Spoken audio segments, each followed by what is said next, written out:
आमच्या एका शेजाऱ्यांनी आप्याची 2 भांडी आणली होती. एक नॉनस्टिकचं होतं आणि एक बिडाचं होतं. तर नॉनस्टिकचं त्यांनी स्वतःला ठेवलं आणि बिडाचं मला दिलं की 300 रुपयाचं आहे, तू ठेवून घे म्हणून. मग मी त्यांना 300 रुपये दिले आणि ते भांडं ठेवून दिलं.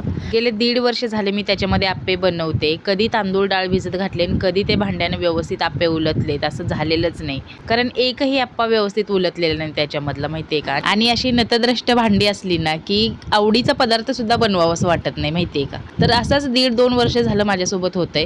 मग इंडस व्हॅलीकडून मी हे आप्प्याचं भांडं मागवलं आणि म्हटलं बघू हे तरी व्यवस्थित काम करतंय का, नाही तर ह्या जन्मात काही आप्पे भेटणार नाहीत खायला.